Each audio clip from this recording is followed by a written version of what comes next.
संत रामपाल जी महाराज एक ऐसे महान संत जिन्होंने अपनी सतभक्ति, तत्व ज्ञान, करुणा और सेवा के बल पर समाज में नई मिसाल कायम की है। संत रामपाल जी महाराज की अगुवाई में उनके सभी सतलोक आश्रमों से समाज कल्याण के अद्भुत कार्यों ने समाज को सुनहरे भविष्य की एक नई उम्मीद दिखाई है।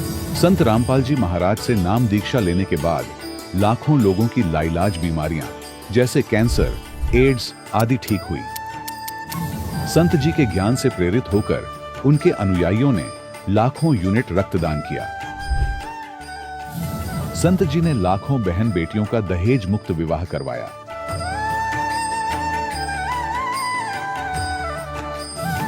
संत जी ने लाखों लोगों का नशा छुड़वाया, करोड़ों उजड़े परिवार बसे।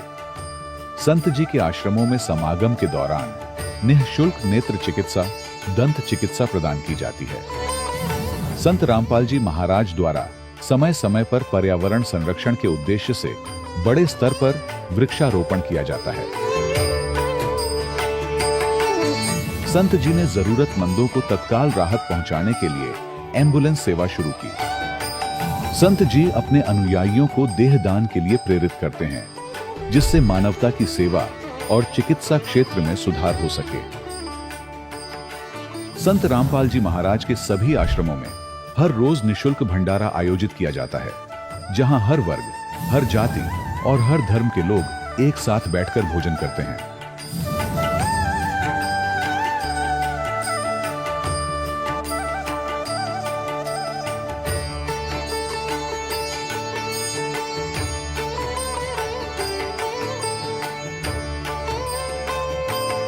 संत रामपाल जी महाराज के आश्रम में हजारों बुजुर्गों को सम्मान और प्यार के साथ जीवन जीने का अवसर मिलता है।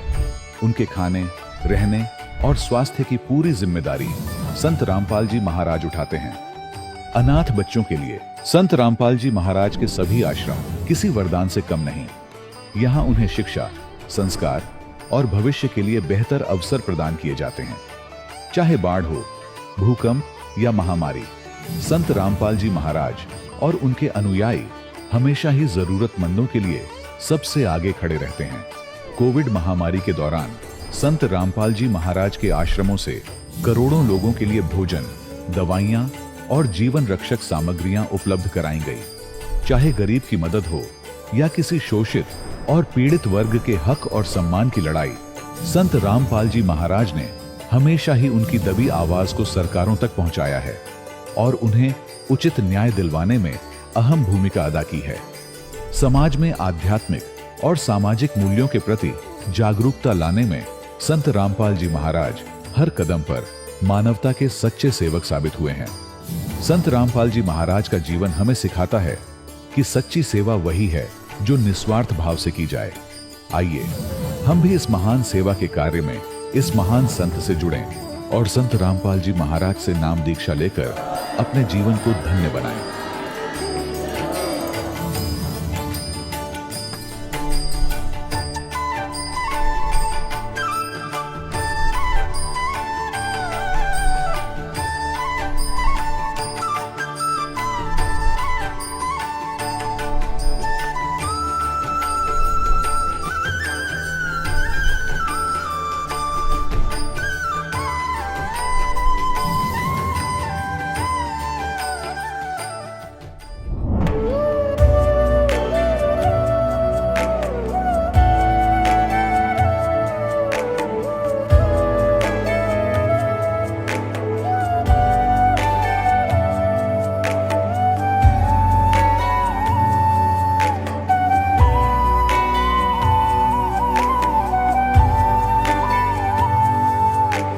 जब लग गुरु मिले न साचा, तब लग गुरु करो 10 पांचा।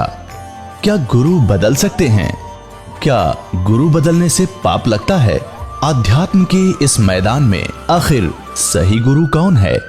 गीता जी में वर्णित तत्वदर्शी संत कौन है? इन सभी प्रश्नों के उत्तर जानने के लिए अवश्य सुनिए जगत गुरु तत्वदर्शी संत रामपाल जी महाराज के मंगल प्रवचन। हर मुश्किल के अंधकार में उम्मीद की एक किरण होती है। बस सही दिशा और सच्चे मार्गदर्शक की जरूरत होती है। आज हम आपको एक ऐसी प्रेरणादायक कहानी सुनाने जा रहे हैं जो संघर्ष, विश्वास और चमत्कार की मिसाल है। मिलिए छत्तीसगढ़ की दीपक साहू जी से, जो पहले हिंदू धर्म की प्रचलित साधनाओं और दामाखेड़ा पंथ के महंत प्रकाश मुनि साहिब के अनुयायी थीं। जीवन में शारीरिक और आर्थिक कष्टों से जूझ रहे थीं और फिर 19 जून 2017 का वह शुभ दिन जब दीपक साहू जी ने संत रामपाल जी महाराज से नाम दीक्षा ली। इसके बाद इनके जीवन में ऐसा अमूल्य परिवर्तन हुआ। आज दीपक साहू जी पूर्णतः स्वस्थ हैं और संत रामपाल जी महाराज की कृपा से मिले इस चमत्कारिक अनुभव का गुणगान करते नहीं थकती। दर्शकों, आइए अब सुनते हैं इस अद्भुत परिवर्तन की कहानी दीपक साहू जी की जुबानी। नमस्कार जी। नमस्कार सर। क्या नाम है जी आपका? जी मेरा नाम दीपक साहू है। कहाँ से हैं जी आप? जी मैं छत्तीसगढ़ के राजनांदगांव जिले से हूँ। संत रामपाल जी महाराज से नाम दीक्षा आपने कब ली? मैं संत रामपाल जी महाराज से नाम दीक्षा 19 जून 2017 में ली हूँ। संत रामपाल जी महाराज से नाम दीक्षा लेने से पहले क्या आप कोई भक्ति साधना भी करती थी? जी हाँ, मैं संत रामपाल जी महाराज से नाम दीक्षा लेने से पहले हमारे हिंदू धर्म में जितने भी देवी देवता हैं 33 करोड़, इन सबको भी पूजती थी, क्योंकि हमारे मम्मी पापा पेरेंट्स पहले से इन सबकी पूजा करती थी, तो हमें भी सिखाए थे कि हमें इन्हीं की भक्ति करनी है। और एक तरफ हम लोग दामाखेड़ा पंथ है हमारे छत्तीसगढ़ में, प्रकाश मुनि नाम से एक कबीरपंथी संत है, उनसे भी हमारी फैमिली पहले से दीक्षित थी, दादा परदादा और पापा जी लोग, तो उनकी भी भक्ति करते थे। जैसे कि आपने बताया कि आप दामाखेड़ा पंथ से बचपन से ही जुड़ी हैं, तो फिर संत रामपाल जी महाराज के शरण में आने की क्या जरूरत पड़ी? जी, संत रामपाल जी महाराज के शरण में वैसे तो पापा जी 2014 से ही जुड़े हुए थे, लेकिन हम लोग संत रामपाल जी महाराज का ज्ञान नहीं समझे थे, इस कारण से हम लोग दीक्षित नहीं हुए थे। फिर अचानक 2017 में मेरे अंदर प्रेरणा जगी कि मैं संत रामपाल जी महाराज का सत्संग सुनूं। उसके बाद मैं कंटिन्यू संत रामपाल जी महाराज का सत्संग सुनने लगी और उनके द्वारा एक लिखित अनमोल पुस्तक है जिनका नाम है ज्ञान गंगा, उसको भी मैं कंटिन्यू रीड करने लगी। उसके बाद मुझे संत रामपाल जी महाराज के इस तत्व ज्ञान का ज्ञान हुआ। उसके बाद मैं जो भी भक्ति साधना मैं पहले कर रही थी उसको त्याग दी और संत रामपाल जी महाराज से पापा को बोली कि पापा मुझे भी संत रामपाल जी महाराज से नाम दीक्षा दिलवा दो। उसके बाद मैं 2017 में संत रामपाल जी महाराज से नाम दीक्षा ले ली। संत रामपाल जी महाराज से जो भी श्रद्धालु नाम लेते हैं उनको सभी को लाभ मिलते हैं, क्या आपके साथ भी ऐसा हुआ? जी, संत रामपाल जी महाराज से नाम दीक्षा लेने के बाद मुझे और मेरी फैमिली को बहुत लाभ हुए। उनमें से मैं कुछ लाभ आपसे शेयर करना चाहती हूँ। उनमें से पहला लाभ मेरे खुद का है। मुझे लगभग जब मैं 9th क्लास में थी तो 9 से लेकर 12 तक मुझे आँखों में से आंसू निकलना और सिर दर्द करना, ये बहुत बड़ी प्रॉब्लम मुझे रही। मैं 4 सालों तक इस प्रॉब्लम से जूझती रही। मैं पापा को बताई, जैसा तैसा मतलब अपनी दवाई चल रही थी, फिर भी मैं रिकवर नहीं हो पा रही थी। उसके बाद पापा मुझे डॉक्टर के पास लेकर गए, फिर मेरे आंखों का चेकअप हुआ। फिर डॉक्टर्स बोले कि आपको ग्लोकोमा है और आपको दवाई लेती रहनी है और पूरी लाइफ टाइम आपको चश्मा लगाना पड़ेगा, आपकी यही मतलब अपना फाइनल सुना दिए थे। उसके बाद हम लोग घर आ गए, बहुत चिंतित हो गए थे कि पूरी ज़िंदगी ऐसे नहीं चल सकता। उसके बाद फिर 2017 में मैं संत रामपाल जी महाराज से जुड़ी। फिर मैं उनके द्वारा बताए गए सत मंत्रों का जाप कंटिन्यू करती रही। फिर मैं धीरे धीरे रिकवर होने लगी। आज मैं पूरी तरह से स्वस्थ हूँ। मुझे आंखों में किसी भी प्रकार की कोई समस्या नहीं है, ना मेरे सिर का दर्द भी पूरी तरह से समाप्त हो चुका है। संत रामपाल जी महाराज से जुड़ने के बाद और उनके द्वारा दिए गए सत मंत्रों के जाप जैसे मैं कंटिन्यू करती रही, उसके बाद धीरे धीरे मेरे आंखों से आंसू निकलना और जो सिर का दर्द है पूरी तरह से आज समाप्त हो चुका है। मेरी मम्मी को लगभग 2 से 3 साल तक बवासीर की बीमारी से जूझ रही थी। मम्मी लोकलाज में संत रामपाल जी महाराज से नाम दीक्षा ने ली थी। मैं मम्मी को बोली कि आप भी संत रामपाल जी महाराज से नाम दीक्षा ले लो। फिर मम्मी परमात्मा की दया से उन्होंने भी संत रामपाल जी महाराज से नाम दीक्षा ले ली। फिर वो भी संत रामपाल जी महाराज के द्वारा बताए गए सत मंत्रों का जाप करने लगी। फिर वो भी मम्मी की भी वो जो बवासीर की बीमारी इतनी दिनों तक ठीक नहीं हुई, इतने डॉक्टर्स को दिखा चुके थे, फिर भी ठीक नहीं हो रही थी, वो संत रामपाल जी महाराज से नाम दीक्षा लेने के बाद पूरी तरह से आज समाप्त हो चुकी है। तीसरा लाभ यह है सर कि मेरे भैया को नशे की बहुत ज़्यादा लत थी और आज संत रामपाल जी महाराज से नाम दीक्षा लेने के बाद मेरे भैया की भी नशे की लत पूरी तरह से समाप्त हो चुकी है। और चौथा लाभ और सबसे बड़ा लाभ यह है कि मेरे भैया का जो छोटा बेबी है जो अभी 5 साल का है, जब वो 3 साल का था तब उसको 3 दिन तक फीवर चल रहा था उसका। फिर 3 दिन तक फीवर रहा। फिर तीसरे दिन अचानक दोपहर का समय था, आया और बोला कि दादी मुझे पानी पीना है। उसके बाद मम्मी उसको पानी लेकर आई, फिर पानी पिलाई। उसके बाद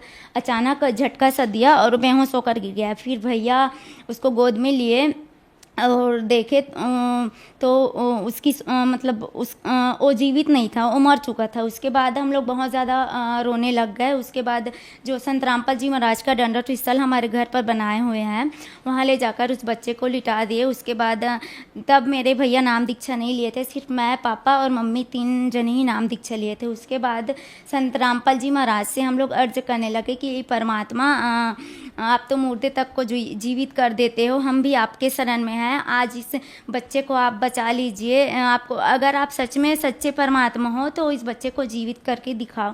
क्योंकि भैया नाम दीक्षा नहीं लेते तो सबसे ज़्यादा वही बोले कि अगर आप सच में पूर्ण परमात्मा हो, अगर मुर्दे तक को जीवित करने के लिए आप शक्ति रखते हो तो आज इस बच्चे को जीवित करके दिखा दो। उसके बाद संत रामपाल जी महाराज के आश्रम से हमें अमृत जल और प्रसाद मिलता है, उसे उस बच्चे को खिलाए, दंडवत किए संत रामपाल जी महाराज को और उस बच्चे को अमृत जल और प्रसाद खिलाए। उसके बाद 30 मिनट के बाद वह बच्चे की शरीर में हलचल होना शुरू हो गया और वह बच्चा 30 मिनट के बाद उठकर बैठ गया, जीवित हो गया। तब हमें प्रमाण मिला और मन में भी मतलब दृढ़ हुआ हमारा विश्वास कि वाकई में आप पूर्ण परमात्मा हो जो मुर्दे तक को भी जीवित कर देते हो परमात्मा। आज तो हमारे आंखों के सामने एक घटना घटी है।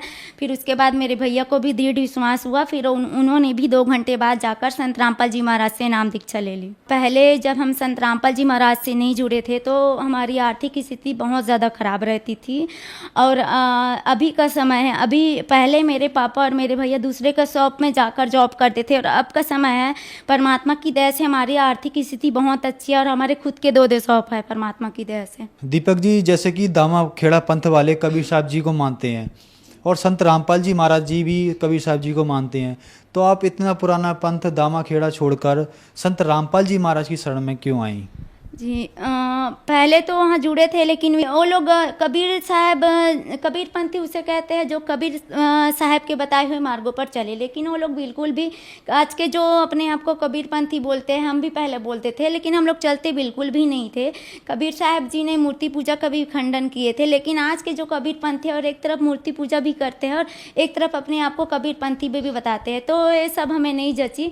और जब हम संत रामपाल जी महाराज का जब मैं सत्संग सुनी और उनकी पुस्तक पढ़ी, सारे प्रमाण देखी कि आज तक हम जितने भी देवी देवताओं की भक्ति करते आ रहे थे वो लोग अविनाशी नहीं है, उनका भी तो नाश होता है। तो हम उनकी भक्ति करें तो हमारा मोक्ष कैसे हो सकता है? फिर संत रामपाल जी महाराज के सत्संग से हमें प्रमाण के साथ यह बात जानने को मिली कि सर्व सृष्टि रचनहार परमेश्वर तो कबीर साहब जी है और आज तक जितने भी हम भक्ति किए वो सारे व्यर्थ चले गए। उसके बाद हम उस पंथ को छोड़कर मैं और मेरी पूरी फैमिली संत रामपाल जी महाराज के सच्चे ज्ञान को समझकर उनकी शरण में आ गए।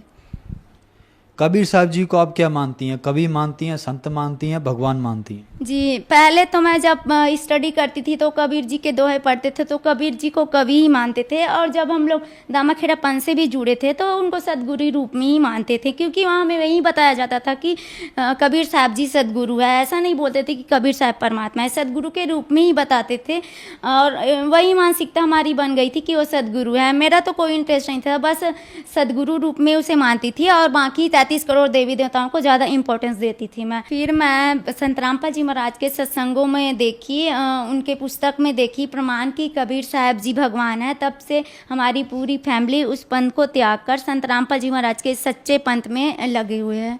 बहन जी, जो दामा खेड़ा पंथ वाले आपको देख रहे हैं, आप उनको क्या संदेश देना चाहेंगी?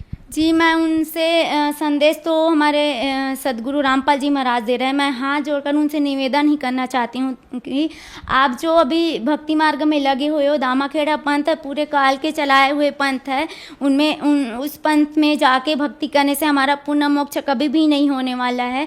मैं आप लोगों से हाथ जोड़कर निवेदन करना चाहती हूँ कि वर्तमान समय में पुण्य परमेश्वर के अवतार संत रामपाल जी महाराज इस धरती पर आए हुए हैं, जो भक्त समाज को सभी शास्त्रों के अकॉर्डिंग अकॉर्डिंग पूर्ण परमात्मा कबीर साहब जी की भक्ति बता रहे हैं, जिससे हमारा पूर्ण मोक्ष होना संभव है। इसलिए हाथ जोड़कर यही निवेदन करना चाहती हूँ, आप उन नकली पंथों को त्याग कर संत रामपाल जी महाराज के सच्चे पंथ में आकर और उनके द्वारा बताए गए सतमंत्रों का जाप करके आप अपने जन्म मरण के दीर्घ रोग से मुक्ति पाओ। संत रामपाल जी महाराज से कैसे जुड़ सकते हैं? जी, संत रामपाल जी महाराज से जुड़ने के लिए उनके अनेकों टीवी चैनलों में संत रामपाल जी महाराज का सत्संग आता है। उसमें नीचे सत्संग के दौरान नीचे येलो पट्टी चल रही होती है, उसमें बहुत सारे कॉन्टैक्ट नंबर दिए होते हैं। आप उस कॉन्टैक्ट नंबर में कॉन्टैक्ट करके आप अपने डिस्ट्रिक्ट के जो भी नाम दीक्षा केंद्र बने हुए हैं वहाँ जाकर आप संत रामपाल जी महाराज से बिल्कुल निःशुल्क नाम दीक्षा ले सकते हैं। धन्यवाद जी। धन्यवाद सर। दर्शकों, अभी आपने सुने संत रामपाल जी महाराज से दीक्षा प्राप्त करके सुखी हुए भक्त के अनुभव। अब देखिए जगत गुरु तत्वदर्शी संत रामपाल जी महाराज के मंगल प्रवचन। आंखें बंद हुई तो मैंने क्या देखा गुरुवर कि एक शिशु रूप दिखाई दिया। दोबारा मैंने आंखें खोली तो सामने क्या देखा कि वो प्रकाश उस लहर तारा तालाब के एक कोने में सिमट गया। फिर मुझे कुछ दिखाई नहीं दिया, अंधेरे। ये मेरी कोई भक्ति की उपलब्धि है या कोई मेरी भ्रमना है, भ्रांति है? इसका समाधान कीजिए। स्वामी रामानंद जी ने कहा कि बेटा, ऐसे जो लक्षण होते हैं वो ऊपर के लोकों से अवतार गण आते हैं और वो यहाँ किसी माता के बहन के गर्भ में रहेगा और फिर यहाँ आके अपनी जीवन लीला करेगा। अब जैसा भी स्वामी रामानंद जी को ज्ञान था उसने अपने शिष्य का समाधान कर दिया। इनको इतना ही मालूम है कि इनके भगवान श्री राम, श्री कृष्ण और भी जितने ये 9-24 अवतार बताते हैं, ये सभी मां से ही जन्म लेकर के उन्होंने यहां लीलाएं की। इनको उस अजन्मा भगवान की जानकारी नहीं है, इसलिए अपने शिष्य का जैसा शंका का समाधान वो कर सकते थे कर दिया। अष्टानंद जी संतुष्ट हुए। उधर से क्या था कि नीरू नीमा बहुत वर्षों विवाह को हो चुके थे, उनका संतान नहीं थी। और जिस बहन को संतान ना हो उसको केवल एक ही वस्तु की डिमांड रहती है, वो कहीं जा ले जाए।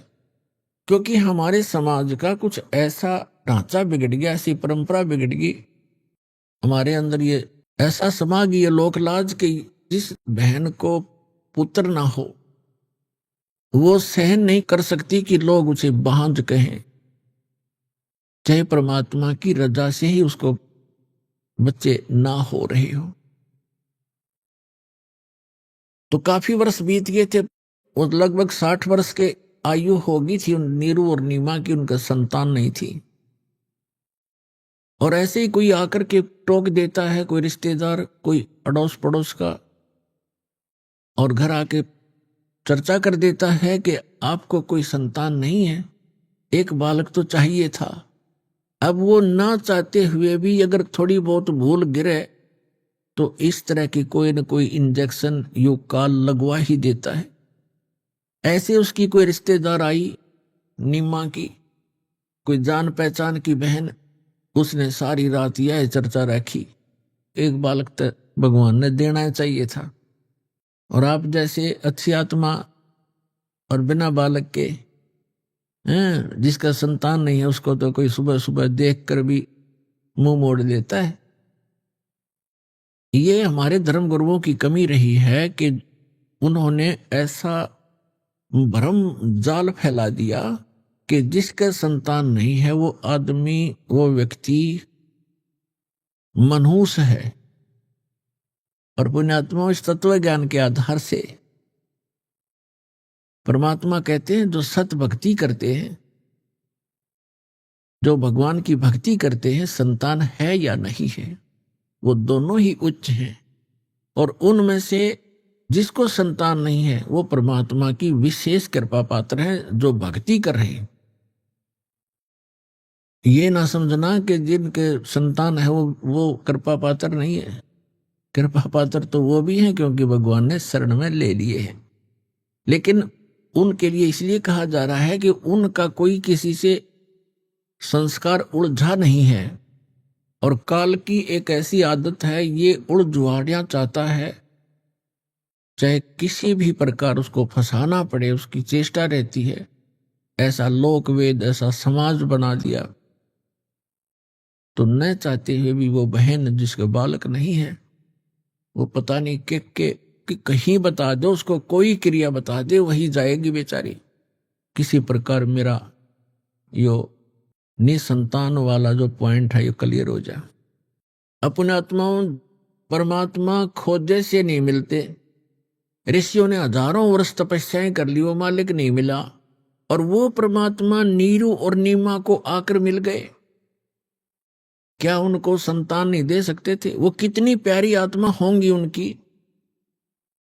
जिनको बगैर प्रयत्न के सीधे आके मिल गए और उनके घर रहे, पुत्र की तरह उनको सुख दिया।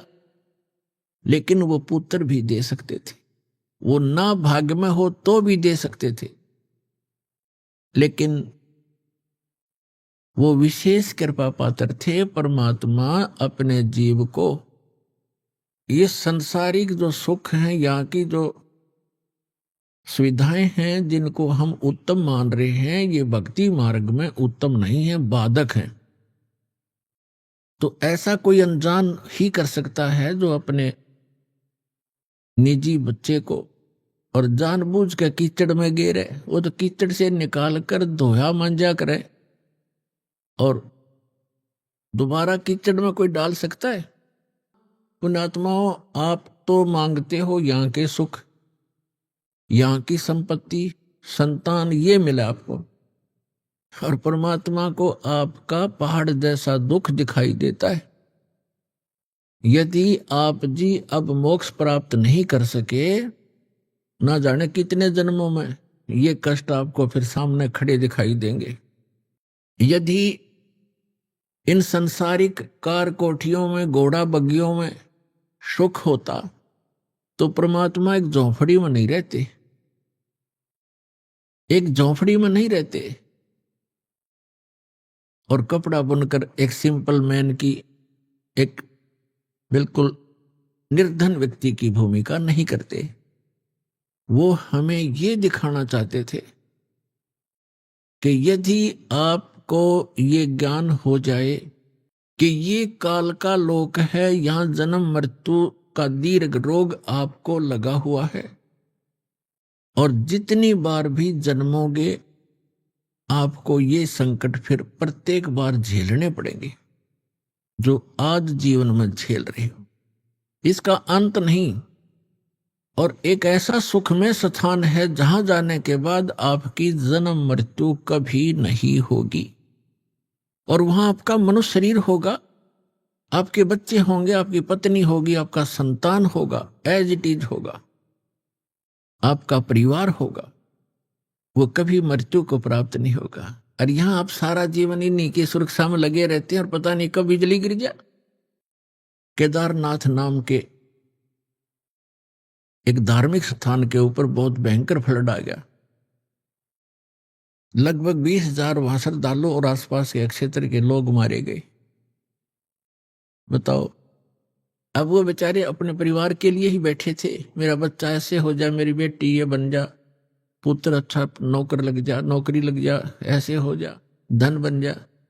खाक बन गया यहाँ पर, उनकी लाशों भी नहीं मिल लिए, दब गए टनों मन मिट्टी के ढेर में, खोजत भी ना पाओ। तो परमात्मा ये दिखाना चाहते हैं, आप जिस लोक में रह रहे हो और जो वस्तुएं आप डिमांड कर रहे हो, ये मांगण की कोई ना, ये तो मैं आप ही दे दूंगा जो तुम्हें आवश्यकता पड़ेगी। और हम केवल एक उद्देश्य से लेकर आते हैं, ये हो जाए, वो हो जाए, वो हो जाए। ये तो हो जाएंगे, लेकिन वो काम रह जाएगा जिसके लिए आप यहाँ आए हो। फिर इनका क्या करोगे? क्या मांगो कुछ स्थिर ना रहा ही, देखत नैन चला जग जाई। 1,00,000 पूत 1,15,000 नाती, उस रावण का जो दीवान बाती। आप क्या मांगोगे भगवान से? एक पुत्र मांग लोगे, थोड़ी बहुत संपत्ति मांग लोगे, धन मांग लोगे, कोई कोठी मांग लोगे, कार मांग लोगे, ठीक है। अगर आप मोक्ष नहीं चाहते हो तो ये भी दे देंगे आपको। फिर क्या करोगे?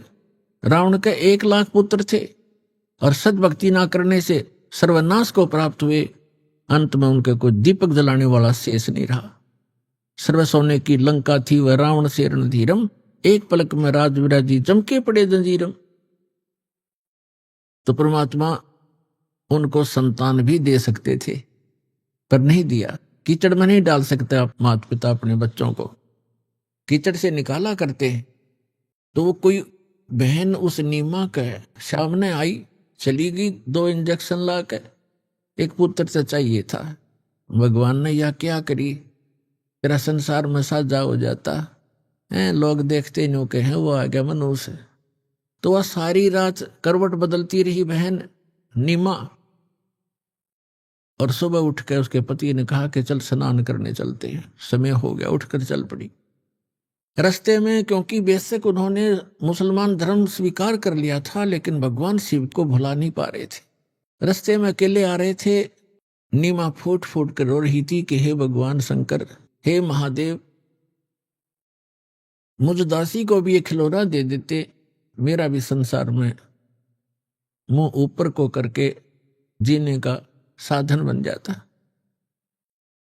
अब मेरा जीना दुभर हो गया मालिक, आप क्या नहीं कर सकते, हमारी भूल को माफ करो, हम तो मूर्ख हैं, तुच्छ हैं, गलती बनी होगी भगवान, एक लाल दे देते, एक बच्चा दे देते, हमारा भी जीवन सुखी हो जाता। रोने लगी बुरी तरह, क्योंकि उस इंजेक्शन ताजे ताजे लगा रखे थे, वह लगा गई थी सामने कोई बावड़ी सी। तो नीरू कहने लगा कि देखो नीमा, यदि हमारी किस्मत में होते तो भगवान दे ही देते, किस्मत में हमारे भाग्य में है नहीं तो भगवान देंगे कहां से शिव जी। और रो रो के तू अपनी आंखें फोड़ लेगी, बुढ़ापे में उंगली पकड़ने वाला कोई है नहीं, अंधी हो जाएगी, ये और दुख होगा, तो रोया मत कर। बहुत प्यार से उसको समझाने की चेष्टा करता हुआ चल रहा है। और ऐसे ही प्रार्थना आपस में चर्चा करते करते लहर तारा तालाब पर पहुंच गए। स्नान करने के लिए पहले नीमा चली गई, नीरू बाहर दूर बैठ गया। नीमा स्नान करके बाहर आई उस लहर तारा तालाब के उस घाट से। उसके बाद नीरू स्नान करने के लिए तालाब में प्रवेश किया। तब तक रोशनी सी हो गई थी, थोड़ी थोड़ी उजाला सा हो गया था, सूर्य उदय नहीं हुआ था। और नीमा स्नान करते समय जो वस्त्र बांध कर अपने लपेट कर नहाई थी शरीर के, उसको धोने के लिए जब पुनः तालाब पर गई, उसने क्या देखा कि कमल के फूल के ऊपर कोई वस्तु हिल रही है, क्योंकि परमात्मा कमल के फूल पर शिशु रूप धारण करके विराजमान थे, सतलोक से आकर विराजमान हुए थे और एक पैर को हिला रहे थे। वो पैर को हिला रहे थे। नीमा ने देखा कि कोई सर्प ना हो, और गौर से देखा तो क्या देखा कि तो बालक है, छोटा सा बच्चा।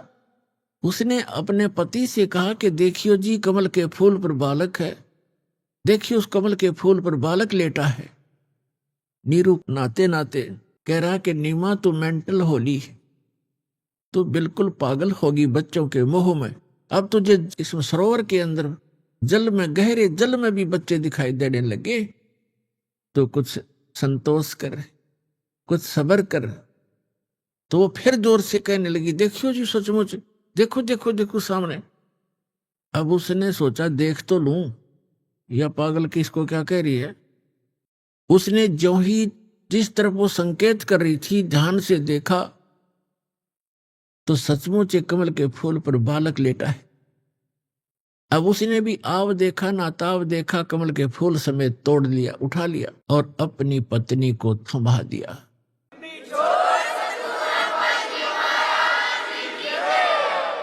कि सचमुच ये तो बालक यहां डूब जाता, शुक्र है मुझे बता दिया। अब वो बच्चे को लेकर इतना प्यार करती है और सौ शुक्र मनाती है अपने शंकर भगवान के कि हे भोलेनाथ, हे परमात्मा, आज ही हृदय से पुकारा था, आज ही आपने अपनी दासी की पुकार सुन ली। ओए होए, कितना सुंदर बालक दे दिया। सीने को लगावे, कभी उसका मुंह चूमे, प्यार करे और सौ शुक्र मनावे शंकर भगवान के। अपने आत्मा हमारे साथ ऐसे बना हुआ है, करता है सारा कुछ परम अक्षर ब्रह्म जो सर्वशक्तिमान है कबीर भगवान। और हमें जो कुछ भी यहाँ उपलब्धि हो रही है अपने संस्कार वश, उनका क्रेडिट हम देते रहे ब्रह्मा जी, विष्णु जी और शिव जी और अन्य देव देवताओं को। ये हमारी भूल थी। यहाँ गरीबदास जी महाराज परमात्मा से परिचित होकर सतलोक में भगवान को देखकर, वहां के सुख और उनकी सामर्थ्य को देखकर वापस यहाँ छोड़े गए। तब उन्होंने कहा था, जगत का पेखना पेख्या, धनी का नाम न लेखा। जगत का पेखना पेख्या, धनी का नाम न लेखा। हम एक दूसरे को कहते हो उसने ऐसे कर दिया, उसने ऐसे कर दिया। जो करने वाला धनी है, कुल मालिक है, उसका जिक्र भी नहीं करते, उसका नाम भी नहीं हमें मालूम। नीरू स्नान करके बाहर आया। अब नीरू ने सोचा कि पहले तो हमें मुसलमान बना दिया बाई फोर्स, बलपूर्वक। हमारा कोई मुसलमानों में अभी इतना मेल मिलाप नहीं है। हिंदू हमसे नफरत करते हैं। अब हम मुसलमान बनाए, दीन बदल दिया हमारा कोई बस नहीं चला। बतेरी गलानी है हमें, पर विवश से हम जाएं कहाँ। फिर उसने सोचा कि यदि आज हम इस बच्चे को लेकर जाएंगे तो नगर निवासी पूछेंगे किसका उठा लाए, कमबख्त हो तुम, इसकी मां रो रही होगी, छोड़ के आओ, बताओ किस कहां से लाए हैं। और वो स्वयं कल्पना कर रहा है कि हमारे साथ ऐसी बीत सकती है। और बच्चा भी जाएगा और हमें देश निकाला भी मिल जाएगा, नगर से निकाल दिया जाएगा। इस डर के कारण नीरू ने अपनी पत्नी को समझाया कि देखो हमारे साथ ऐसे ऐसे बन सकती है और हम कहीं के नहीं रहेंगे, बच्चा भी नहीं रहेगा। तो उसकी पत्नी कहती है कि जी मुझे नहीं मालूम इस बालक ने मेरे ऊपर के जादू कर दिया, अब मैं इसके बिना प्राण त्याग दूंगी, मैं रह नहीं सकती, मैं इसके बिना जिंदा नहीं रहूंगी। तो नीरू ने कहा तो बिल्कुल पागल होगी, कुछ भी भविष्य का नहीं देखती हो। मैं कह रहा हूं बच्चा भी नहीं रहेगा और हमें भी निकाल दिया जाएगा, घर से बेघर कर दिए जाएंगे। तो कुछ अकल से काम ले, रख दे इस बच्चे को यहीं पर।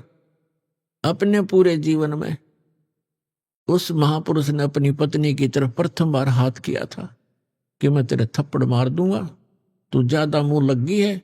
मैं तेरी हर बात को मानता रहा कि ये जान करके इसको संतान नहीं है और इसकी आत्मा को दुख ना हो, और प्रत्येक बात को तेरी को स्वीकार करता रहा, लेकिन तू ज्यादा हठी हो गई है, रख दे इस बच्चे को, नहीं मैं तुझे पीट दूंगा।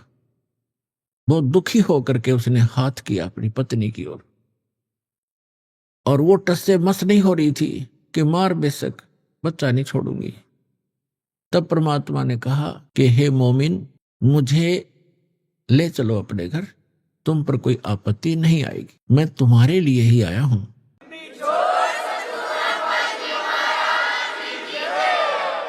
अब इस बात को देखकर उसने सोचा इस बालक में कोई भूत प्रेत पितर या कोई देव फरिश्ता कोई गण बोल रहा होगा और कहीं तुझे हानि ना कर दे। इस डर से वो चुप हो गया, डरा डरा सा चल पड़ा। घर पर आते ही लोगों ने देखा कि नीमा ये बच्चा कहां से लाए, कि कमल के फूल पर मिला, हमारे अल्लाह ने दिया। अब वो नू तो कहना शंकर भगवान ने दिया, वो वहां ला करना पड़ा उसने। अब सारे आसपास के मोहल्ले के व्यक्ति, स्त्री पुरुष बालक इकट्ठे हो गए, कहने लगे इतना सुंदर बालक है, ओहो इसका चेहरा ऐसे दमक रहा है जैसे देवताओं का हो। कोई कहे तो बहुत ही सुंदर बालक है, ऐसा चेहरा, ऐसा इसका फुर्तीला शरीर है, ये कोई देव आया है, कोई कुछ कर रहा, कोई कुछ करे। यहां तक लिखा है आदरणीय गरीबदास साहिब जी ने परमात्मा की महिमा की वाणी लिखी है। परमात्मा से परिचित होकर के सतलोक लेकर गए थे कबीर भगवान गरीबदास साहिब जी को, गांव सुराने जिला ददर हरियाणा वाले को।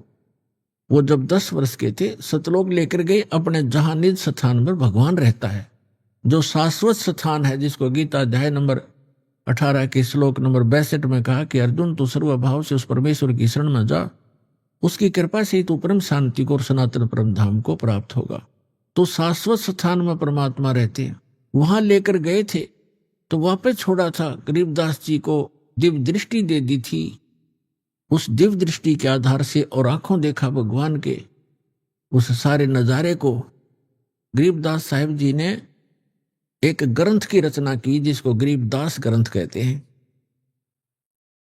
जैसे तुलसीदास जी ने लाखों वर्ष पहले घटी घटना रामायण को अपने शब्दों में लिपिबद्ध कर दिया, चौपाइयां अपने हिसाब से बना दी और कथा यथार्थ है। चौपाइयां की जो रचना है वो उनकी अपनी बुद्धि की देन है, लेकिन सच्चाई वही है जो रामायण की हुई सत्य है। उसको आज पूरा हिंदू उसको सत्य मानते हैं। तुलसीदास कृत जो रामायण है वो सही है, और लाखों वर्ष पहले की घटना उन्होंने आज लिख दी, चित्रार्थ करती। उनकी दिव्य दृष्टि खुल गई थी। उस दिव्य दृष्टि के खुल जाने के बाद लाखों वर्ष पुरानी सब घटनाएं चित्रार्थ हो जाती है, क्योंकि हम जो भी क्रिया कर रहे हैं ये ज्यों की त्यों फिल्म बन जाती है। जैसे आजकल इंटरनेट बना हुआ है, जिसने भी फिल्म जो कोई भी वस्तु डाल दी उसमें सदा बनी रहेगी जब तक डिलीट ना की जाएगी। ये तो एक कच्चा सिस्टम है उस परमात्मा के ओरिजिनल सिस्टम के सामने। तो परमात्मा की ये समझ लो सारी एक यूट्यूब है और ये सारा कुछ ब्रह्मांड उसका इंटरनेट है, इसमें सदा रहती है एज इट इज। उनको कभी भी जिसकी दृष्टि खुल जाती है वो देख सकता है सब चित्र, जैसा जैसा जो फिल्म देख लो, फिल्म जैसा ही कभी देख लो उसको, वो एज इट इज चलेगी, वो सब घटनाएं सेम होंगी, ऐसे हो जाता है। तो गरीबदास जी की जो दिव्य दृष्टि थी वह तुलसीदास जी से कहीं कई गुना श्रेष्ठ थी, ज्यादा क्षमता वाली थी। तो गरीबदास जी ने ऐसे ही अपने भगवान कबीर परमेश्वर की महिमा लाखों वर्ष पहले जहां जहां पहले वो कभी प्रकट हुए वो सारा, और काशी के अंदर जो लीला की वो सारी, वो तो फिल्म है, कभी देख लो। तो गरीबदास जी की यूट्यूब चालू हो गई थी, उसमें उन्होंने देखा और वर्णन किया अपनी भाषा में। अब गरीबदास साहिब जी की अमरवाणी से आपको थोड़ा सा एक झलक दिखाएंगे, उसको सुनाएंगे आपको वाणी।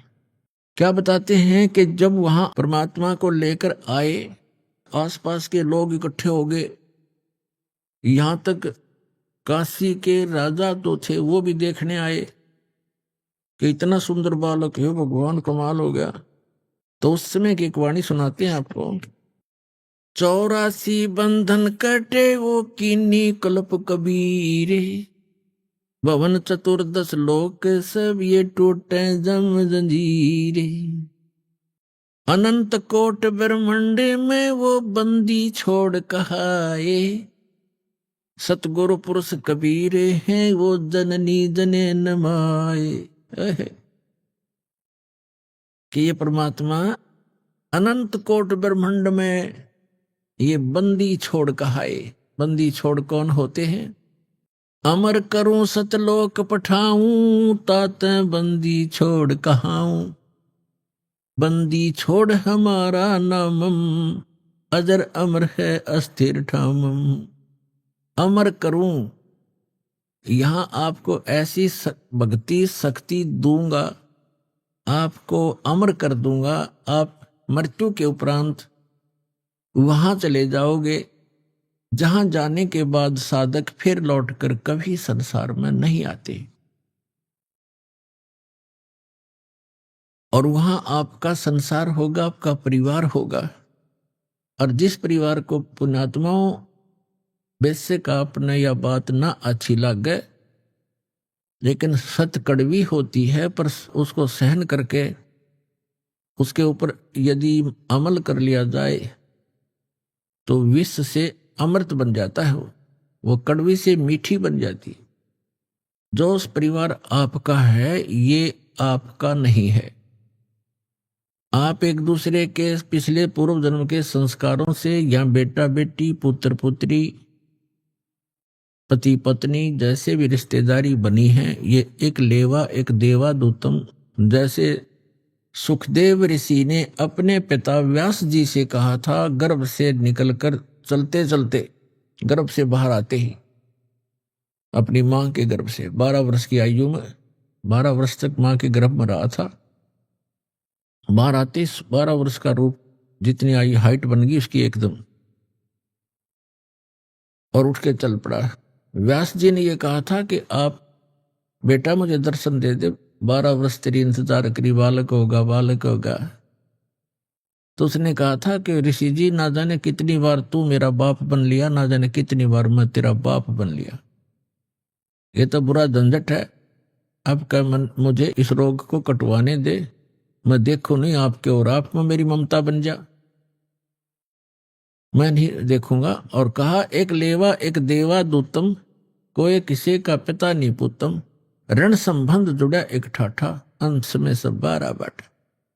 आज आपकी मृत्यु होगी वृद्ध होकर, आप मनमाना नाइजीरिया में जन्म ले लोगे, फिर पुत्र की मृत्यु होगी वो मनमाना अफ्रीका में जन्म ले, क्योंकि संस्कारवश जन्म लेगा, आगे थोड़े इकट्ठे हो सकते हो। और ये जो साधना आपको बताई जाती है सत भक्ति, इससे आप पूरे परिवार जो आज दीक्षा ले लेगा, क्योंकि ममता तो आपकी में रहेगी थोड़ी बहुत, लेकिन आप में एक आस्था और प्रबल हो जाएगी इस ज्ञान के आधार से कि हम वहां जाएंगे सतलोक में, और इनको हमने भक्ति पर लगा दिया, ये भी वहीं आ जाएंगे अपना समय पूरा करके, तो हम फिर वहीं ऐसे इकट्ठे हो जाएंगे, क्योंकि ये सत्य है और ये ज्ञान आपके हृदय में समाया रहेगा। इनमें अगर आस्था भी रहेगी तो आप यहां रहना नहीं चाहोगे। आस्था का अर्थ होता है उसके अंदर वापस आकर यही इनके पास रहने की आस्था अगर आपकी रहेगी तो फिर पार नहीं हो सकोगे। इस ज्ञान के आधार से आपके हृदय में ये समा जाएगा कि ये लोग ठीक नहीं है, हे भगवान फिर जन्म ना देना, हे परमात्मा हमारा भी जन्म फिर ना देना। और इन हमारे संबंध में जो आए हैं बच्चे, कोई किसी भी नाते रिश्ते में है, पिता है, पुत्र है, पुत्री है, पत्नी है, दादी है, माँ है, तो इनको भी आपकी ये अर्ज होगी, कभी होगी तो ये भी वहीं आ जाए और वहीं फिर हम सदा रहेंगे। यहाँ तो आज मर गए और फिर मन माने यहीं आस्था होगी तो फिर यहाँ जन्म ले लोगे। ये जन्म मरण का रोग ऐसे कटेगा जो अब दास उतारा।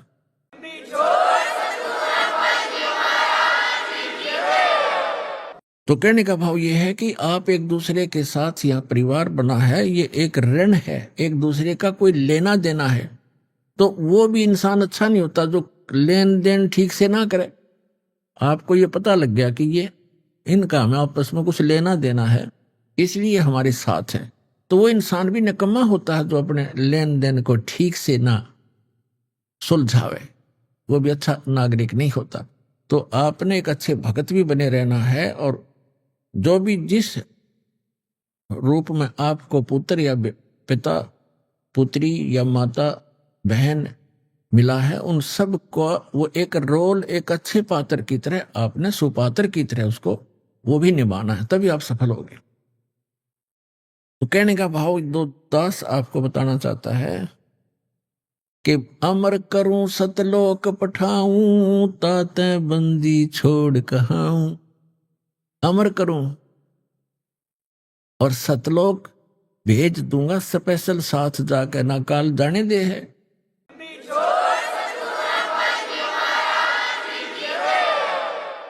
अमर करूं सतलोक पठाऊं, अर्थात बंदी छोड़ कहाऊं।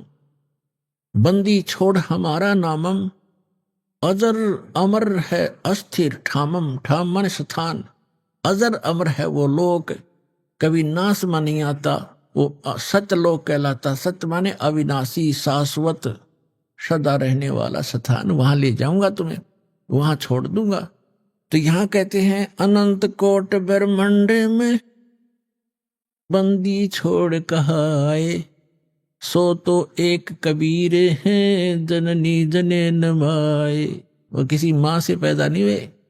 शब्द स्वरूप साहेब धनी, शब्द सिंध सब माही, बाहर भीतर रम रहा, जहां तहां सब ठाई। अब जैसे सूर्य एक स्थान पर रहते हुए भी अपना पूरा काम कर रहा है, उसकी उष्णता, उसकी गर्मी मकान के अंदर भी प्रभावित कर रही है, तो इसी प्रकार परमात्मा की शक्ति सब जगह व्यापक है। और परमात्मा सतलोक में रहो और चाहे यहां आ जाओ, वो तो वहीं से अपना सारा संचालन, सब कार्य, सब ब्रह्मांडों का बैलेंस वही बनाए रखता है। तो यहां आए भगवान, जल थल पृथ्वी गगन में बाहर भीतर एक, ये पूर्ण ब्रह्म कबीर हैं अवगत पुरुष अलेख। सेवक हो के उतरे इस पृथ्वी के माही, जीव उदाहरण जगत गुरु बार बार बलि जाही। सेवक हो के उतरे, एक दास बन के आए यहां पर कबीर दास। कबीर दास एक सिंपल मैन की भूमिका की मालिक ने। सेवक हो के उतरे, उतरे माने सह शरीर आए। ये नियम है परमात्मा, सह शरीर आता, सह शरीर चला जाता है, अथी आत्माओं को मिलते हैं। सेवक हो के उतरे इस पृथ्वी के माही, जीव उदाहरण जगत गुरु बार बार बलि जाहु। जीव उदाहरण, जीव का उद्धार करने के लिए यहां उतरे। होय होय। अभी आपने सुने संत रामपाल जी महाराज के मंगल प्रवचन। आइए अब सुनते हैं संत रामपाल जी महाराज से नाम दीक्षा लेकर सतभक्ति करके अद्भुत लाभ प्राप्त करने वाले अनुयायी के विचार। नमस्कार दर्शकों, आज हम आपको एक ऐसी चमत्कारी घटना के बारे में बताने जा रहे हैं जिसे सुनकर आप चौंक जाएंगे। यह कहानी है सिरहा, नेपाल के शिव कुमार जी की। पहले ये आर्य समाज के अनुयायी थे और विष्णु जी, शिव जी की पूजा किया करते थे। फिर भी इनके परिवार पर भूत प्रेत का साया था। एक दिन अचानक इनके बेटे की मृत्यु हो गई। पूरा परिवार शोक में डूबा हुआ था, लेकिन एक सच्चे संत से प्रार्थना करने मात्र से एक चमत्कार हुआ और इनका बेटा फिर से जीवित हो गया। यहाँ पर विचार करने वाली बात यह है कि क्या आज भी ऐसे संत इस धरती पर विद्यमान हैं जो अपनी आध्यात्मिक शक्तियों से इस तरह के अद्भुत लाभ दे सकते हैं, दुर्घटनाओं से बचा सकते हैं और अपने आशीर्वाद और सच्ची भक्ति विधि प्रदान कर अपने अनुयायियों के सारे कष्ट दूर कर उनके जीवन को खुशहाल बना दे? तो दर्शकों, आइए अब शिव कुमार जी से ही सुनते हैं उनके जीवन में घटी इन अद्भुत घटनाओं की सच्चाई। सर नमस्कार। सर नमस्कार। क्या नाम है जी आपका? मेरा नाम शिव कुमार दास। शिव कुमार जी, कहाँ से आए आप? हम नेपाल से आए हैं। नेपाल में कहाँ से? नेपाल सिरहा जिला है हमारा, यहाँ डिस्ट्रिक्ट सिरहा है, धनगढ़ी माई नगर पालिका 6 है ना, जो कि गांव का नाम मथिया ही है ना। सर आपसे जानना चाहेंगे कि संत रामपाल जी महाराज जी से नाम दीक्षा लेने से पहले आप क्या भक्ति साधना करते थे? सर हम भक्ति साधना जो ही आर्य समाज करते थे, जो कि मेरा पूर्वज ब्रह्मा विष्णु महेश को मानते थे। घर में जो इष्ट देवता बनाकर रखे थे, जो कि काली बंदी गोर। आपने कहा आर्य समाज को मानते थे, लेकिन आर्य समाज जी तो ब्रह्मा विष्णु महेश को नहीं मानते। सर जी ऐसे है, जो पूर्वज करके आए थे है ना, उसी तरह हमें करना पड़ता था। जो कि घर में जो कि इष्ट देवता माना जाता है, जो कि काली बंदी गोरैया, उसको मानते थे, राजदेवी को मानते थे है ना। आप नेपाल में रहते हैं, संत रामपाल जी महाराज जी से कैसे जुड़ गए? सर संत रामपाल जी महाराज से हम ऐसे जुड़े, जो कि मेरा बच्चा का, सबसे पहले मेरा बच्चा जो है ना, बच्चा को भूत प्रेत का बाधा था, जो कि उन्होंने एक बार स्कूल में अचेत हो चुके थे, जो कि मृत्यु को रखिए ना कि मृत्यु को प्राप्त हो चुके थे। फिर उनको जो है से हॉस्पिटल में ले जाने के बाद डॉक्टर ने जवाब दे दिए थे। डॉक्टर जवाब दे देने के बाद उन्होंने एक बार संत रामपाल जी महाराज को शिष्य एक मिला, उन्होंने बोला कि अरे इसको कुछ नहीं हुआ है, ये तो जिंदा हो जाएगा। फिर उनको बोला कैसे होगा, तो उन्होंने जो कि वो अपने रूम पे ज्ञान गंगा पुस्तक रखे थे, वो ज्ञान गंगा पुस्तक में जो परमात्मा परम सतगुरु संत रामपाल जी महाराज का जो फोटो है, उस फोटो के उनको सिर में के नीचे जो ऐसे रख दिया, बोला कि आप जो है ना उसका पिता है, उनको आप दंडवत प्रणाम करो, देखो ठीक होगा। मैंने दंडवत प्रणाम की, आप परमात्मा से अर्ज की कि हे बंदी छोड़, यदि ठीक हो जाएगा तो मैं अपने बच्चा को आपको शरण में पहुंचा दूंगा और मैं भी चलाऊंगा। ऐसे मैं बोले ठीक 2 मिनट में मेरे बच्चा उठकर खड़ा हो गई। जो कि वहाँ पे 12 मास्टर थे, 12-13 मास्टर थे और वहाँ का समाज बैठे हुए थे। देखा तो बोला अरे तो चमत्कार हुआ। उसके बाद उन्होंने बच्चों के दूसरे दिन के बाद जाकर के उनको नामदान दिलाए। लेकिन आपने कहा कि अगर आपका बच्चा ठीक हो गया तो आप भी संत रामपाल जी महाराज जी से जुड़ जाएंगे, लेकिन आप क्यों नहीं जुड़े? क्या आपको कोई विश्वास नहीं था? तो सर जी, मुझे विश्वास इसलिए नहीं हो रहा था जो कि इससे पहले जो कि कोई धामी गुनी आकर के ठीक कर देते थे, बोलते थे कि मैं ठीक कर दूंगा, मैं गारंटी लेता हूँ, ये करता हूँ, वो करता हूँ, ऐसे बोल कर जाते थे। लेकिन 2 दिन 3 दिन के बाद वैसे ही होता था, इसीलिए मेरे को विश्वास नहीं हो रहा था। लेकिन चमत्कार तो हुआ था, इतना मेरे को विश्वास था कि ये चमत्कार तो हुआ, लेकिन ऐसा चमत्कार तो दूसरे धामी भी कर देते हैं, है ना। इसलिए मुझे कुछ डाउट था मन में, जो कि उनको मैं टाइम दिए थे कि 6 महीने तक मेरे बच्चा ठीक रह जाएगा तो मैं आ जाऊंगा। लेकिन 2 महीने के बाद मैंने देखा तो 1 दिन का समय है जो कि मैं आश्रम गए।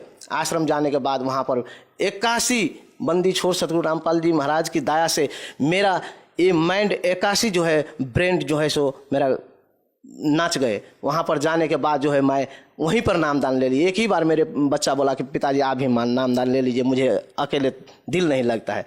जैसे आपने कहा था कि 6 महीने तक आपके अगर बेटे को कुछ नहीं होता है तो आप नाम ले लेंगे, क्या उस दिन के बाद आपके बेटे को कुछ नहीं हुआ? नहीं सर जी, मेरे बच्चा को कुछ नहीं हुआ, लेकिन हुआ दूसरे बच्चियाँ थी, मेरी बड़ी वाली बच्चियाँ थी, उनके साथ हुआ। बच्चियाँ मतलब? मेरे लड़की, बड़ी वाली लड़की, जो मेरे बड़ी वाली लड़की थी, उन लड़की को ऐसा ही हाल हुआ जो कि SLC परीक्षा में मेरे भाई साहब लेकर जा रहा था। आमने सामने एक्सीडेंट हुआ। आमने सामने एक्सीडेंट होने के बाद जब मेरे बच्चियाँ गिरी, लड़की गिरी, तो वो दूसरे वाला मोटरसाइकिल था, उस मोटरसाइकिल को ले गार्ड में समीज जो फंस गए, जो कि पीछे पर पुलिस प्रशासन भी थे। लेकिन कुछ दूर जाकर के बच्चियाँ छूट गई, लड़की छूट गई मेरी। वो मोटरसाइकिल कहाँ गायब हुई दिखाई नहीं दी सर जी। उनके बाद उनको फिर वही भूमिजा हॉस्पिटल में भरना किया। भरना करने के बाद 3 दिन के बाद उनको जो ऐसा हाल हुआ जो कि अब इसका बातें न मत छोड़िए। फिर भी मैं उन्हीं बंदी छोड़ सतगुरु रामपाल जी महाराज के शरण में ले जा करके ऐसे उनको फोटो के सामने जो कि खड़ा की, 2 मिनट के बाद में उसके आंखों से गंगाधार फूट गए सर जी।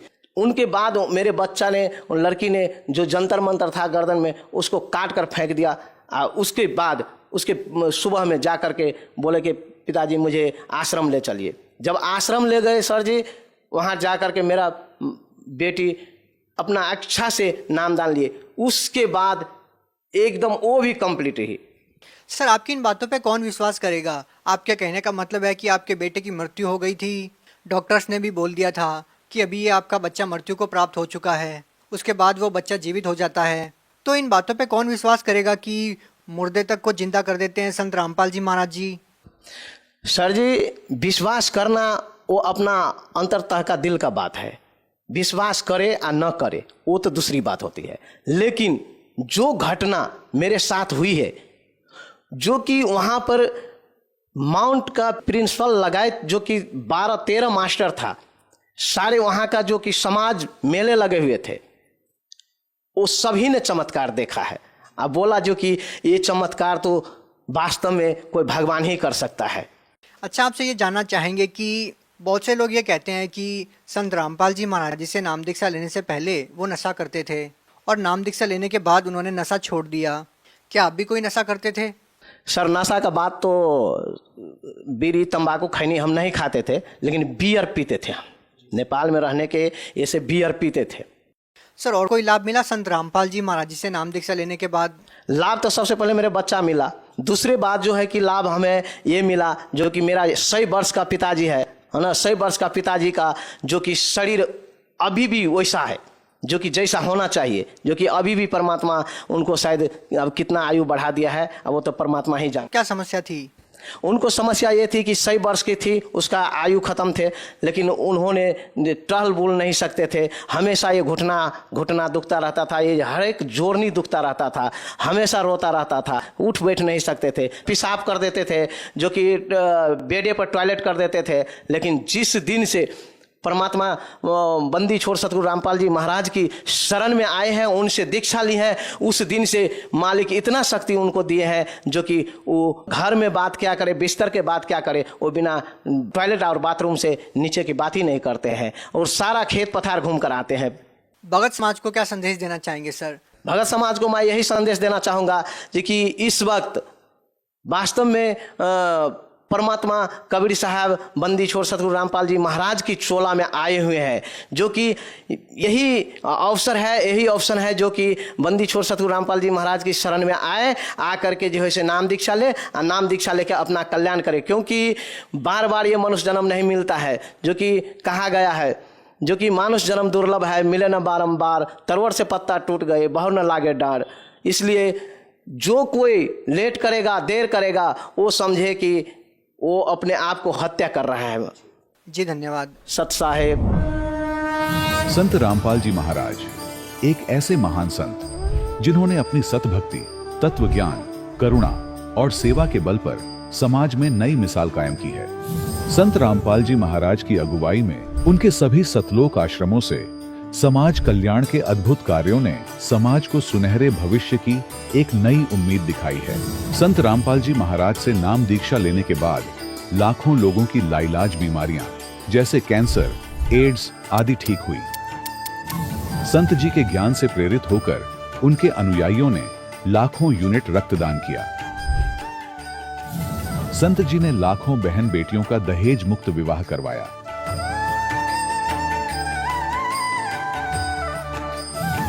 संत जी ने लाखों लोगों का नशा छुड़वाया, करोड़ों उजड़े परिवार बसे। संत जी के आश्रमों में समागम के दौरान निःशुल्क नेत्र चिकित्सा, दंत चिकित्सा प्रदान की जाती है। संत रामपाल जी महाराज द्वारा समय समय पर पर्यावरण संरक्षण के उद्देश्य से बड़े स्तर पर वृक्षारोपण किया जाता है। संत जी ने जरूरतमंदों को तत्काल राहत पहुंचाने के लिए एम्बुलेंस सेवा शुरू की। संत जी अपने अनुयायियों को देहदान के लिए प्रेरित करते हैं, जिससे मानवता की सेवा और चिकित्सा क्षेत्र में सुधार हो सके। संत रामपाल जी महाराज के सभी आश्रमों में हर रोज निःशुल्क भंडारा आयोजित किया जाता है, जहां हर वर्ग, हर जाति और हर धर्म के लोग एक साथ बैठकर भोजन करते हैं।